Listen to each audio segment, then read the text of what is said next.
Hey everyone, as you are aware, I'm no stranger to people falling for lies on the internet, but recently something has been circulating that is so relentlessly idiotic and shockingly has gained enough traction that I feel compelled to address it. Let's talk a little bit about the weather, shall we? As most people are aware, Hurricane Helene ravaged the American southeast a few weeks ago, and then Hurricane Milton did the same very soon after, resulting in significant death tolls and absolutely catastrophic destruction of property. These natural disasters are tragedies, and one could argue that the response from Washington has left a lot to be desired. But as much as one can criticize the American government for a great many things, a conspiracy theory has been circulating that the government manufactured these hurricanes as a deliberate attack on those states, presumably for political purposes. Here's the sort of thing that's been circulating on social media. Pushing Helene up the coast with Nexrad, Doppler, misspelled of course, and HARP. We will talk about what those are a little later. They cooked this one up. Who is they? The government? Meteorologists? Perhaps those pesky Jews again? Let's play it safe and blame it on Jewish government meteorologists. Here's the next one. A hurricane as weather warfare. Yes, not a natural disaster. They are pretending it's a weapon used by the government on its own people. And if you want to argue with this person, they will bury you in tax dollars. Sure, I'll take your pile of money, internet weirdo. Surprising absolutely no one, the single dumbest person in the history of American politics, Marjorie Taylor Greene, decided to chime in. Climate change is the new COVID. Well, genius, the novel coronavirus that caused COVID came about in 2019, and we've been talking about climate change for at least 50 years, so that's an insanely stupid thing to say, even just based on raw chronology, but of course also for many other more important reasons, like the fact that they are both real things, and neither of them are government-controlled.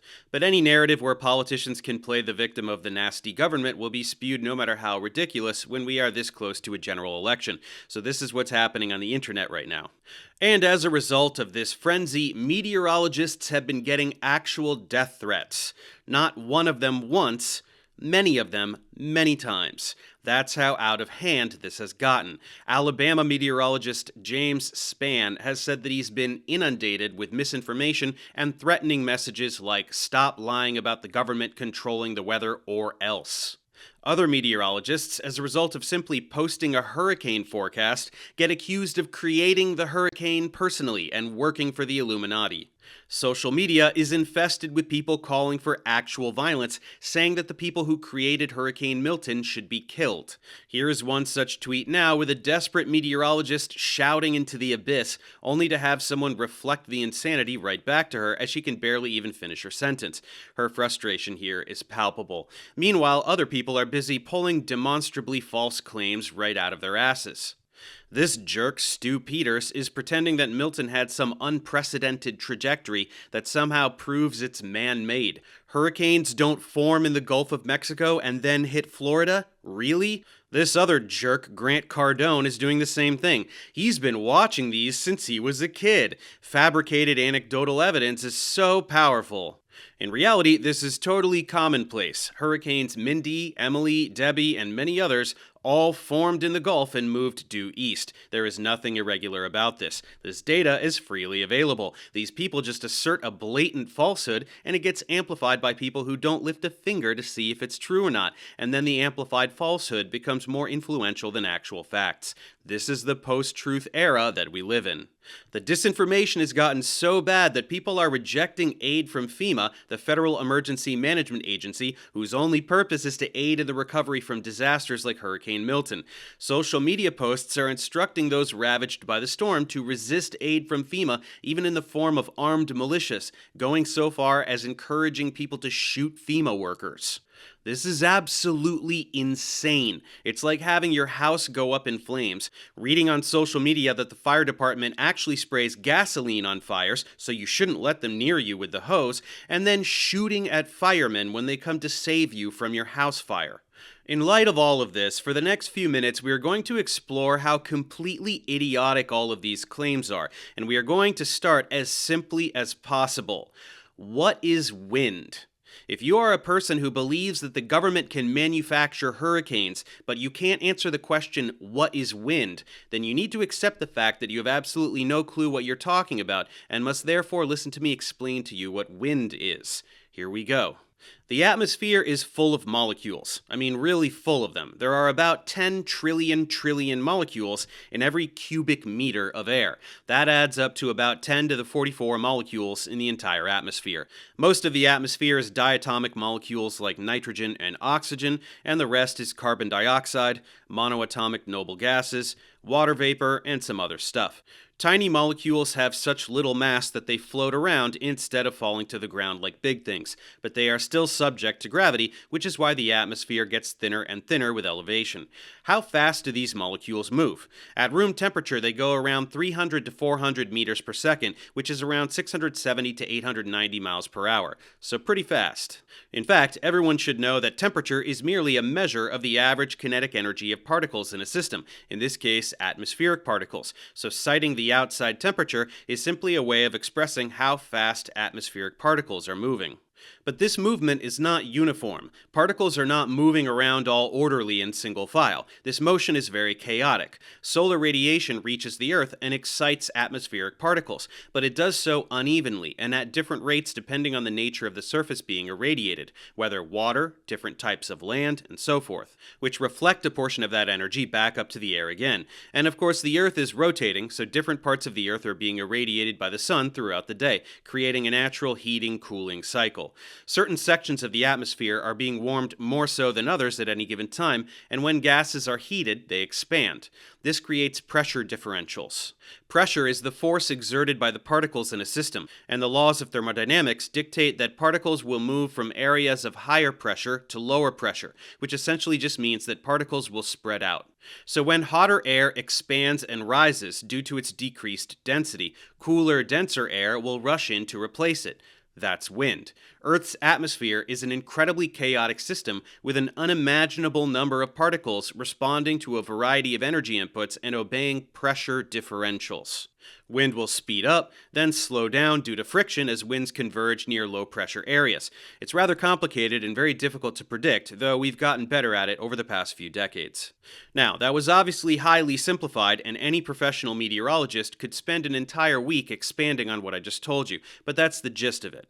Now let's take those concepts and talk about hurricanes. How do they form?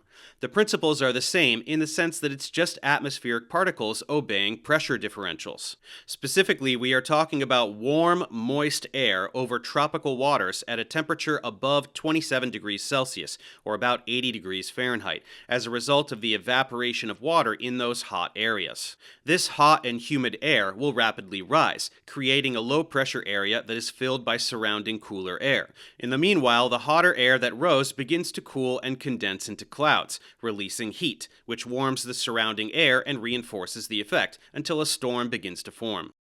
The rotation of the Earth generates what is called the Coriolis effect, or Coriolis force, which causes a deflection in the path of atmospheric particles.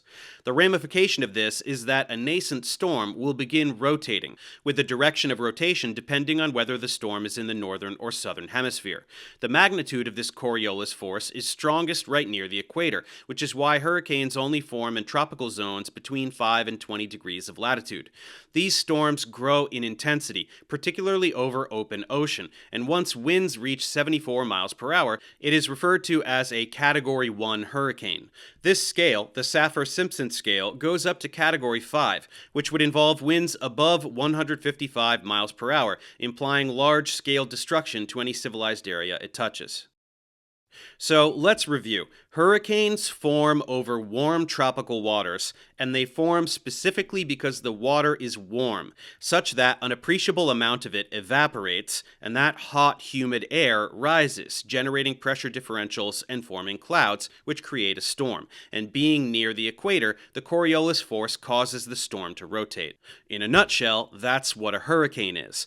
To be clear, the word hurricane describes this phenomenon in the region of the Atlantic or Eastern Pacific Oceans. In other parts of the world, they are called cyclones or typhoons, but these are all different words describing the same phenomenon.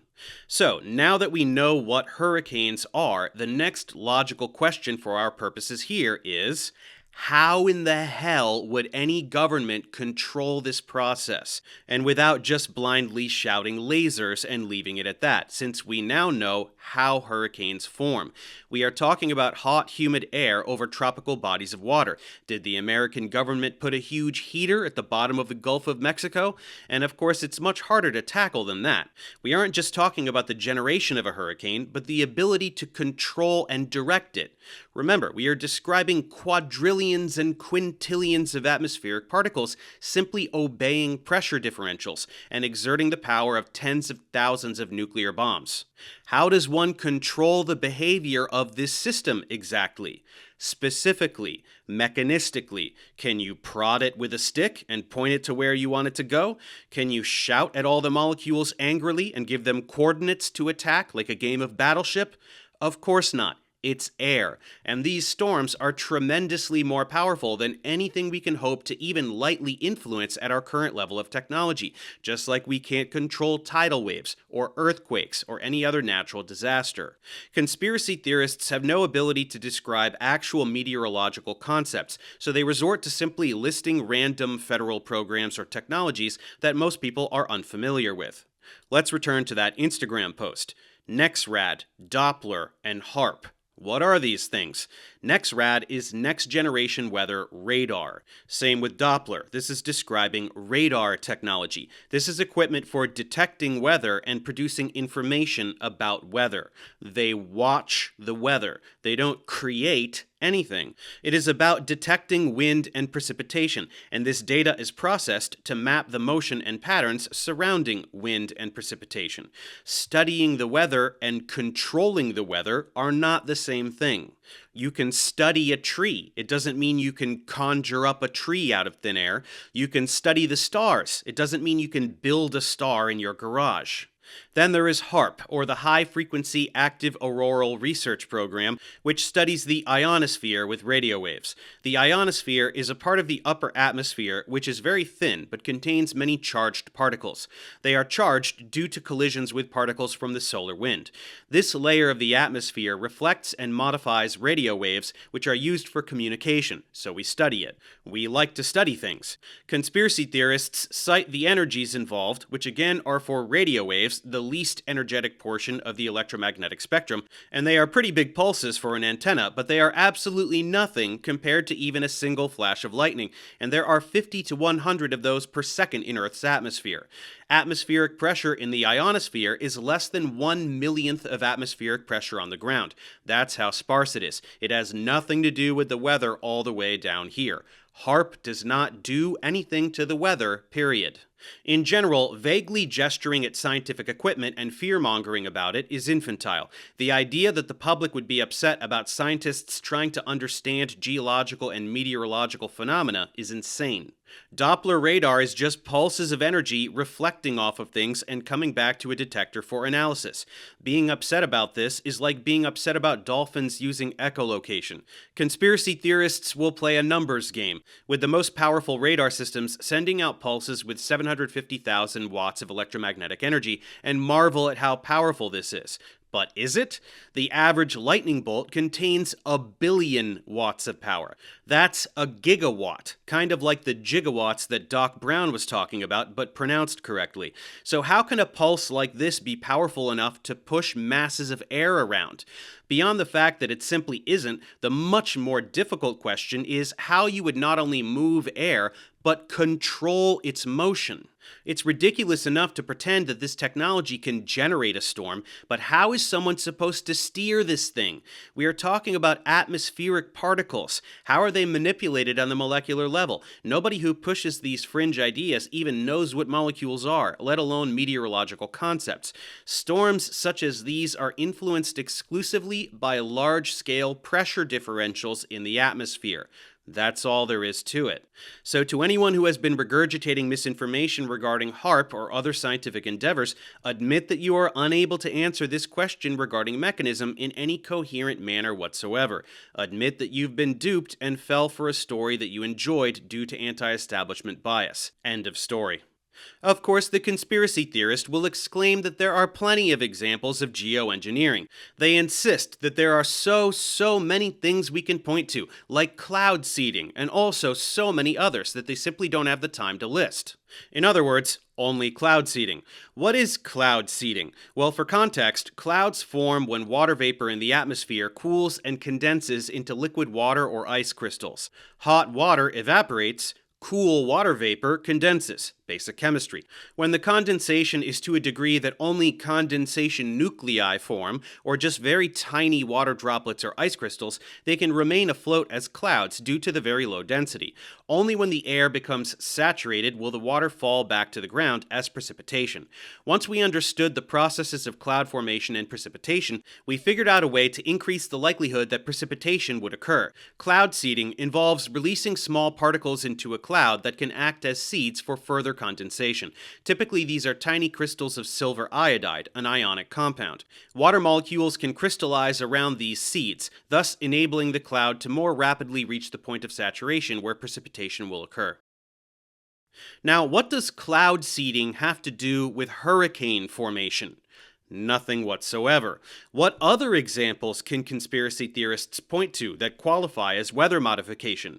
None whatsoever. Helping a cloud rain is not even remotely related to generating an enormous destructive hurricane.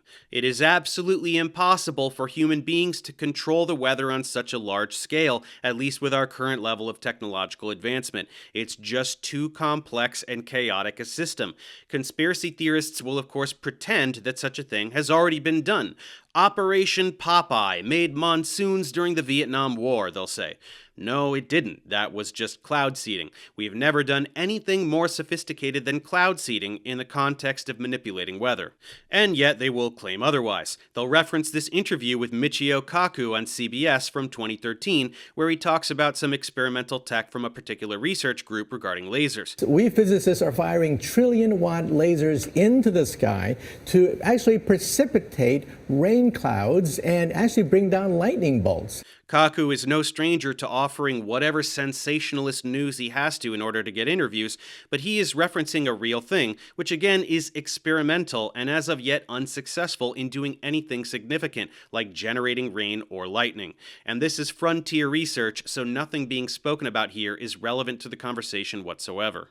Beyond all of this paranoia, a very important point needs to be made, one which highlights the extreme hypocrisy surrounding this brand of conspiratorial thought. It goes without saying that 100% of the people regurgitating this narrative regarding the government controlling the weather are climate change deniers.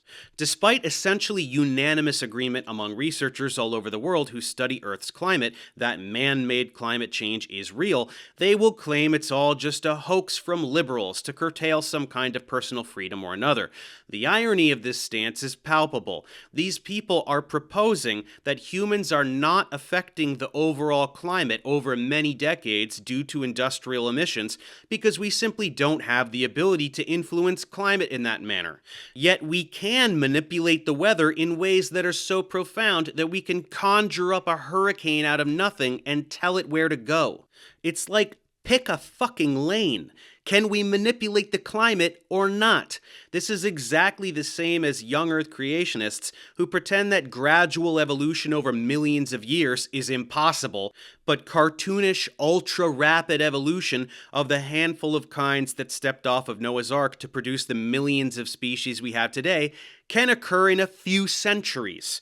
Both groups are denying well-understood gradual processes and baselessly affirming nearly instantaneous magical versions of those very same concepts. The ultimate irony, of course, lies in the fact that man-made climate change is actually contributing to the greater frequency and severity of hurricanes, as well as wildfires and so many other disasters. We know this for a fact. As we stated, hurricanes occur due to warm oceans. Global warming exacerbates this, since a warmer atmosphere causes even more evaporation. More rapid melting of polar ice caps causes sea level rise, which in turn can increase the damage caused by coastal storms due to intensified storm surges. This warming can also cause tropical storms to occur at latitudes slightly farther from the equator than was previously feasible, therefore allowing storms to retain their severity for longer in their trajectory. And indeed, dangerous storms are becoming more common. Highly damaging hurricanes are 3 times more frequent now than they were 100 years ago, and twice as frequent since only 1980. Storms with Milton's wind speeds are 40% more frequent, and these types of storms are about 5 meters per second more intense due to 1.3 degrees Celsius of global warming. Elevated sea levels and increased sea surface temperatures. That's why this is happening. The data is crystal clear. Small changes in temperature result in a significant amount of additional ocean water evaporation. Ice cap melting, disruption of ocean currents, sea level rise, and so many other things that have catastrophic effects. Climate change is intensifying hurricanes. There is no doubt about this. While the science is clear as day, the general public remains unconvinced. Carefully crafted propaganda continues to polarize people against basic scientific principles and irrefutable facts. What will it take for these people to snap out of it? At some point in the decades to come, coastal cities will start to become partially submerged due to continually rising sea levels. It's going to happen. Will that snap people out of it? What about the increasing frequency and severity of these storms, wildfires, and other disasters? Will that snap people out of it? Or will people just continue to double, triple, and quadruple down on idiotic conspiracy theories at every turn? Liberals are using aborted fetuses to make wizard cloaks for trans babies with magical hurricane powers. There's absolutely nothing on the internet that surprises me anymore. Things that would have been ridiculed as fringe and outlandish 30 years ago are now immediately and blindly accepted by millions of people as self-evident truths without asking for so much as a crumb of evidence. Anyone saying that the government can make hurricanes should be laughed at. It's objectively a dumb thing to say. And yet people like this are growing in both number and volume. Pundits and politicians nurture these delusions for financial and political gain, and clickbait media is crafted to corroborate these false narratives. For the love of all that is holy, for the sake of the Republic, for the sake of the human species, everyone please stop being so gullible. Stop being so credulous. Exercise a modicum of skepticism. When you read something on the internet, and in particular if it triggers your identity-affirming pleasure centers, stop and think. How do I know this is true? When someone tells you, hey, look at the trajectory of this hurricane. It's unprecedented. No major storm has ever done this before. Do not just blindly accept it. At the absolute least, Google it. See what turns up. If you receive contradictory information, look at it. Consider it. Use critical thinking skills. Even if you don't make a firm decision as to which source to trust, you can at least suspend your credulity and remain neutral. If we do not gain this skill as a species, I fear for our immediate future. We are not nature's masters. We are its stewards. With the intellect we've evolved comes the responsibility of exercising wisdom and taking our fate into our own hands. In light of this, we need a complete sea change in the way people interface with information and reality in general, or we will not see the 22nd century. Our current path is one of self-annihilation, and we probably deserve it, but I'm holding out for something better. Sorry to get dark on you at the end there, but it's hard to process this situation any other way. The government is not creating hurricanes. That you don't like the government is not enough to make it possible for them to create hurricanes. Please tell your friends, and I'll see you next time.